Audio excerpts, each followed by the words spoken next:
Practice Test 4. In this test, you're going to hear a number of recordings. As you listen, you will have to answer questions about what you hear. Before each recording, you will have some time to read the instructions and the questions.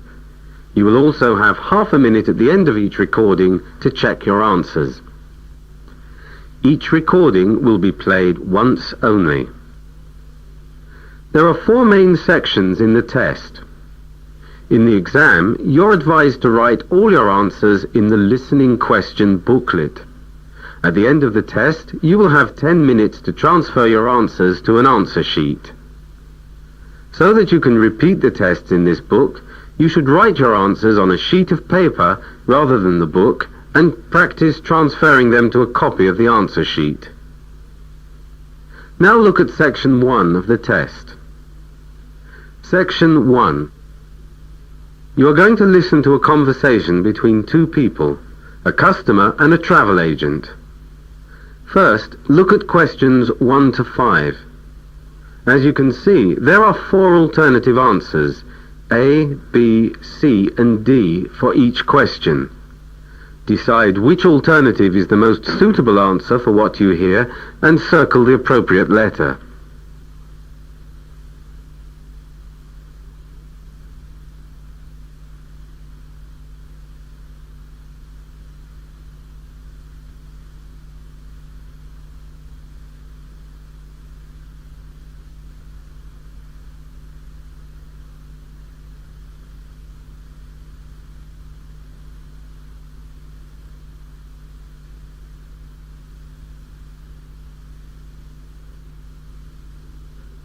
You can see that there is an example in the book which has been completed. The part of the conversation relating to this example will now be played for you. Good morning. Can I help you? Hello. Yes, well, I just want some information actually. I'm trying to work out a trip at the end of the summer holidays. Yes? And I wonder if you could help me. I'm a student studying Arabic and... You can see that the student is studying Arabic, so the answer is B. Now the test will begin. Remember, you will hear the recording only once, so answer questions 1 to 5 as you listen. Good morning. Can I help you? Hello. Yes, well, I just want some information actually. I'm trying to work out a trip at the end of the summer holidays. Yes? And I wonder if you could help me. I'm a student studying Arabic and I'm heading for Alexandria in Egypt to do my language year abroad out at the university there. Right. I just need to get a few preliminary details. I'll put everything on the computer as we go along. Okay. First, when do you want to leave? I have to be there by the 27th of September. And I'd like to leave about a month beforehand so I can do some sightseeing on the way. So, let's say you want to leave on the 27th of August. I was planning to leave around the 20th. The 20th of August? Okay, that's a Sunday. I'd rather leave on the Monday. Right, the 21st then. So, the 21st. And did you want to fly? I don't really want to have to fly straight there. Actually... Yes? I'd like to go by train and ferry to Paris. What about going through the Channel Tunnel? Well, I don't like the idea of going through tunnels. It scares me. Oh, it's just like catching the London Underground. I never catch the Underground. The ferry trains are pretty frequent, so you won't have to worry about that part of the journey. And where to after Paris? Vienna.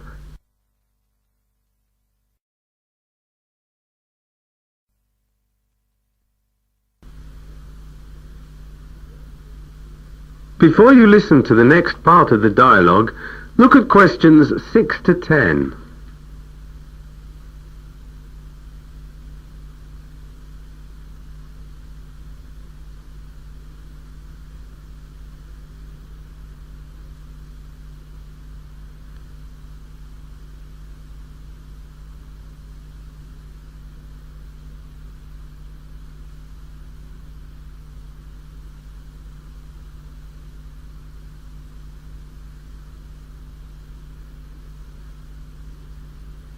As you listen to the rest of the dialogue, answer questions 6 to 10.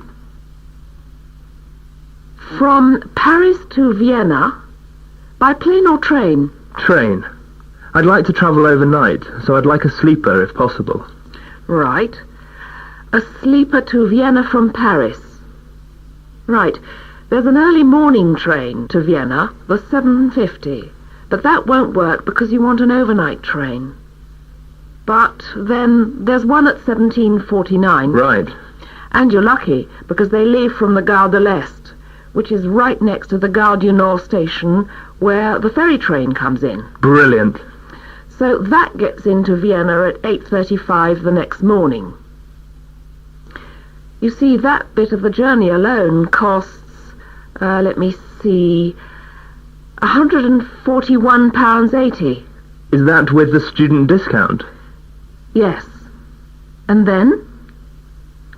I'd like to spend some time in Vienna, about a week perhaps, before going on to Athens. Train again? Well, no. I was thinking of going by plane via Budapest and stopping off there for a couple of days. You do realise that it's going to cost you a lot more going part of the way by plane and part by train. It would work out a lot cheaper if you did it all by train, or flew direct. How much are we talking about? Probably about, at least £250 more. As much as that? Well, yes. You'll probably have to get a scheduled flight from Budapest to Athens, and that's going to cost a lot more than by train. Well, let's see when we add it all up at the end. And the last leg of the trip from Athens? I want to go from Piraeus by ferry. I see. Okay. Now, I'm almost certain there's a ferry service to Alexandria from Piraeus, but I'll have to check. The computer's not giving me anything. Can I think this over? I'm maybe making it more complicated than it really is. Oh, by the way, have you checked the visa requirements for each country? Oh, I hadn't thought of that. Right. Can I take a few personal details? Okay. Your name? It's James Weston. That's Weston. Right, fine. Okay then. And a daytime telephone number? It's 0181 889 4269. I've logged all these details on the computer. I'll just give you the reference. It's IAMIFUR2. IAMIFUR2. You just quote this reference when you come in again or telephone. Then it will speed things up a bit. Okay, thanks. That is the end of section 1. You now have half a minute to check your answers.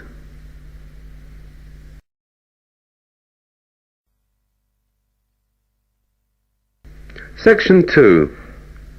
You're going to hear a radio broadcast called Postbag.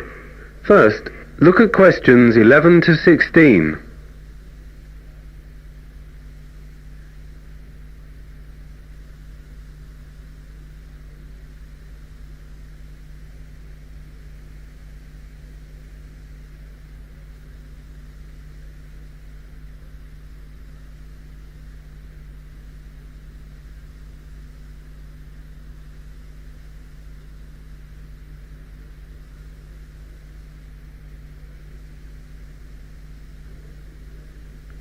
For questions 11 to 16, complete the blank spaces in the table as you listen.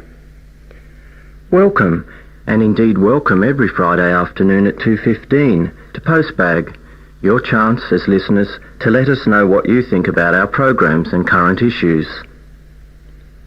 This week, our Postbag has been virtually overflowing. Not that we are complaining, mind you. Many of you, in fact, a staggering 4,373 of you, to be precise, have completed Radio South's listener phone-in survey. Some general points. 83% of you think that the radio station has improved over the past year, and only 7% that it has got worse. Most of you think that the radio station provides an excellent service. That's a big thumbs up for Radio South. Some more statistics. A rather disappointing 64% of you did not like the start of the new international radio soap that began on Wednesday evenings last month. Many of you said that it was too vulgar and puerile, with no plot, no excitement, and only 17% said they liked it. We passed on your messages to the producer, and he said that he had received a number of letters and countless phone calls saying how innovative and modern the plot was. In fact, those figures for those listening had more than doubled for the second program. We'll have to wait and see how this one develops. And for 87% of you, the new starting time of 5 a.m. for the wake-up show went down really well. Only a small disapproval rating for this one. In fact, only 3%. Many of you said the earlier time is a real hit. Unfortunately, the wine show has not gone down well at all. It had a 15% approval rating and 25% who did not like it and 60% don't knows. Sadly, the main comment was that the program is downright boring. Maybe wine's going out of fashion. The full survey will be published next month and it is free on request. And now to our weekly letter slot.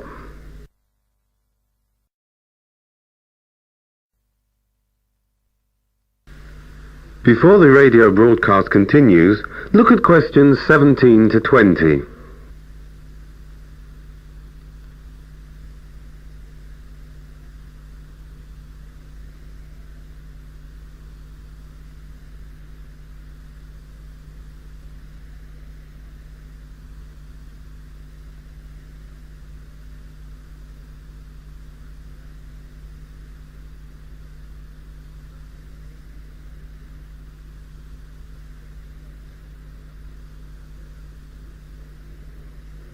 For these questions, there are 4 alternatives, A, B, C, and D.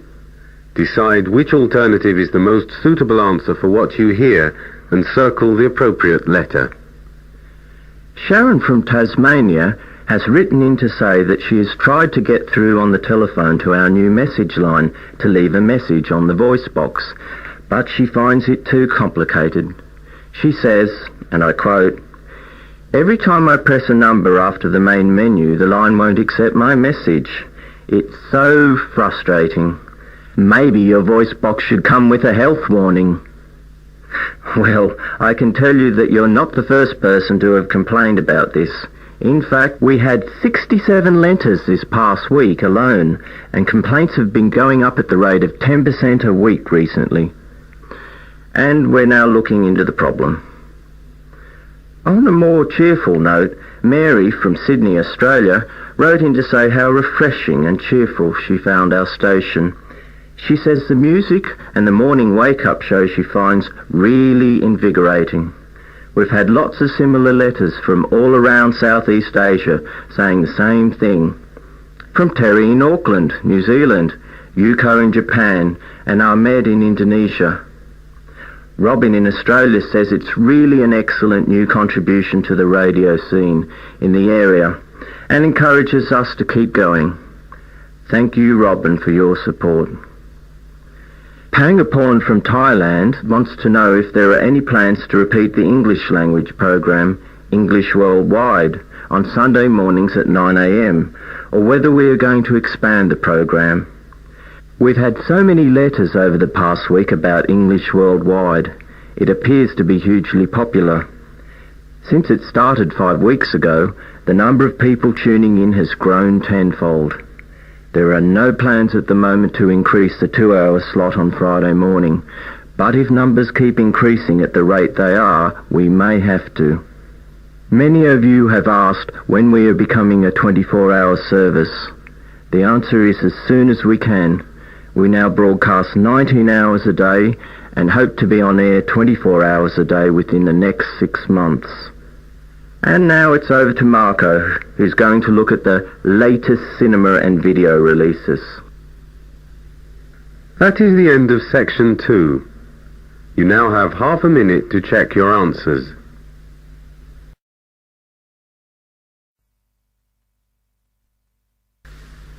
Section 3. You are going to listen to a tutorial with a university lecturer and 3 of his students. First, look at questions 21 to 25.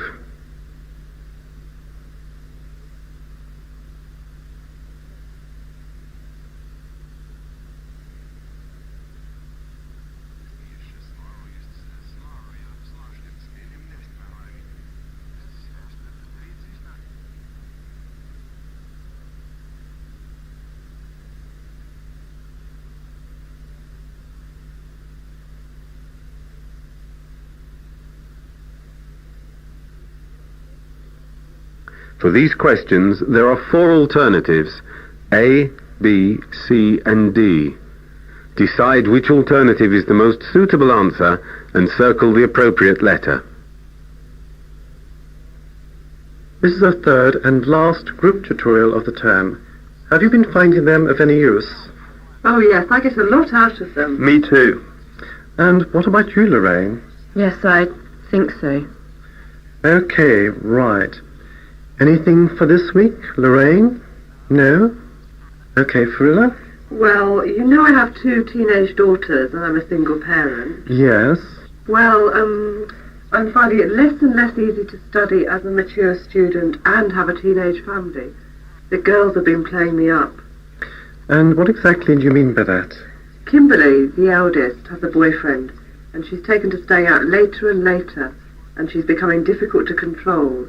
And the younger one, who's 14, misses Kimberly, because they were always together. And I feel as if I'm letting them down by doing this course. They don't have a father, and all they've got is me. I just don't know what to do. it is a difficult situation, this one. My mum did the same thing. Went back to studying when I was 16, and I think at the time I got really jealous. Of what? The course. The course? Well, it wasn't just the course. It was the other people, and the fact that my mum's time was taken up by other things and people. At the time, I didn't like it at all. That's the problem here, I think. And what happened, Stevie? Well, I started playing up to attract attention, and doing some pretty stupid things, in fact, really stupid things. Like what? Oh, go on, tell us. No.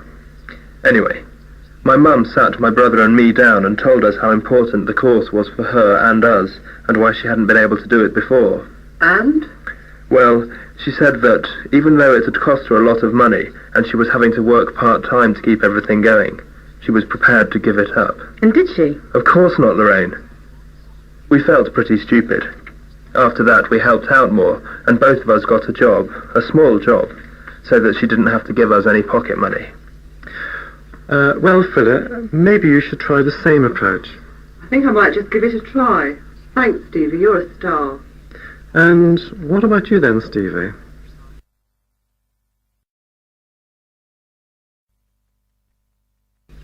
Before you listen to the rest of the tutorial, look at questions 26 to 30.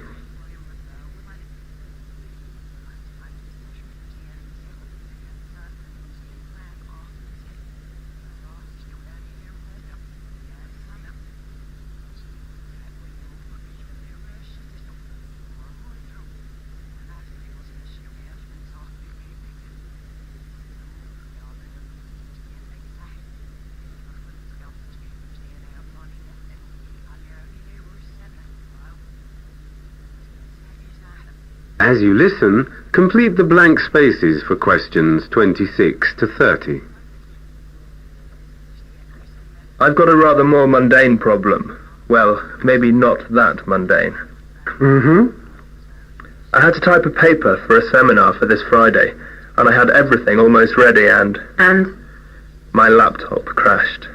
Haven't you got a copy on disk? No, You're crazy. This isn't the first time it's happened to you. Haven't you learnt by now? I know. But that doesn't help me at the moment, does it? You just don't listen, do you? Leave him alone, Lorraine. You're not exactly helping, are you? I think Farilla is right. There's no point in crying over spilt milk.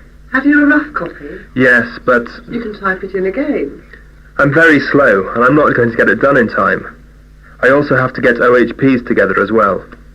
They were on the computer, and it was just as I was printing them out that the machine went. I also have to hand a typed-up summary in 2,000 words bound as well to Dr. Johnson the day before. And, on top of that, I have to hand in the full paper at the end of the seminar. As it goes towards my final grade, and a credit is taken off for handing papers in late, I have to do it. And it's Tuesday now, so I haven't really got much time. I nearly didn't come today.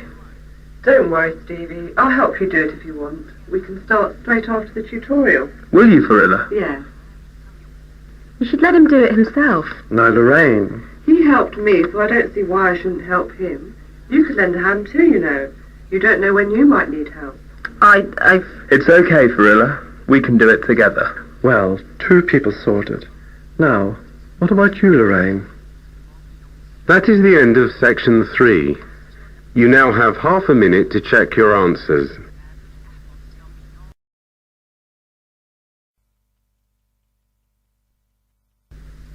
Section 4. You are going to hear 2 extracts from a lecture by a journalist on becoming a music critic, and then what a music critic's job involves. First, look at questions 31 to 37.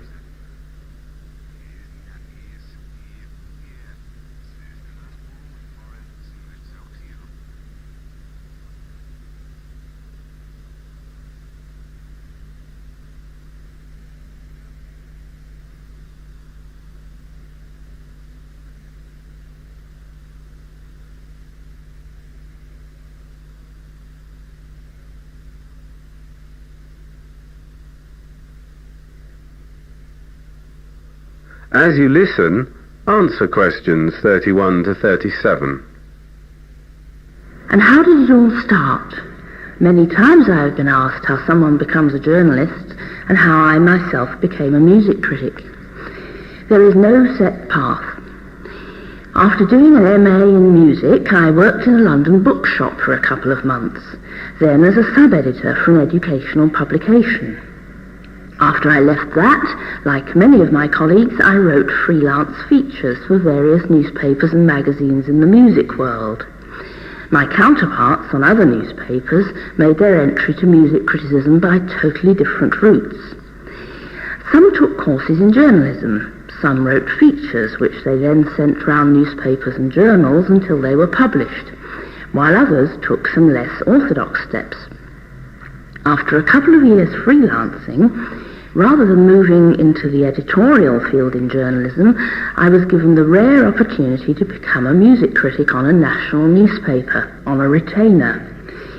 For those of you who don't know what it is, a retainer is a fixed yearly sum paid for a certain number of, in my case, concert reviews. Cheap labour with the prestige thrown in by way of compensation. To many, the work of a music critic is glamorous, and in some respects, I have to admit, it is.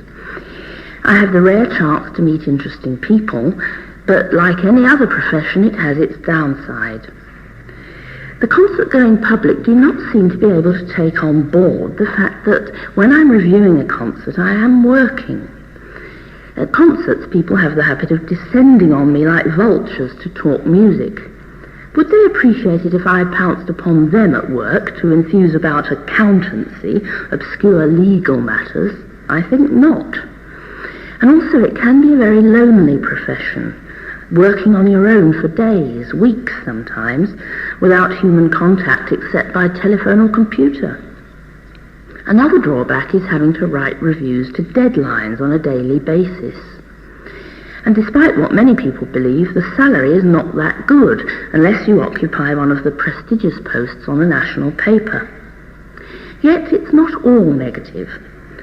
The travel, I must say, I do enjoy tremendously. On the street near my flat, I was once stopped and asked to help complete a survey. Washing machine, madam? No. Microwave? No. Television? Just. And how many times do you go abroad per year, madam? About once every 10 days. I never tire of seeing new places, or indeed of revisiting old friends. The States I visit about 3 times a year on average. Other countries in Europe about 10 to 12 times a year, with about 6 of these being the Scandinavian countries. The rest of the trips tend to be one-off special journeys to exciting places like Greenland, Japan, Nova Scotia, Iceland, the Pacific Islands, etc.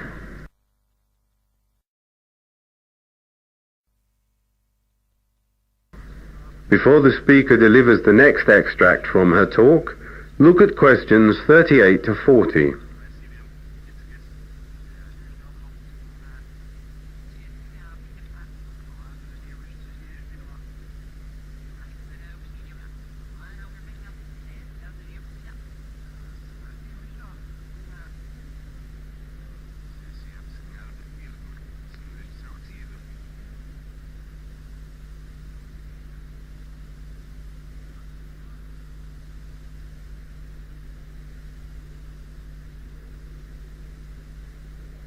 As you listen to the next part of the talk, complete the lecture notes in the spaces provided. And what is the role of the music critic today?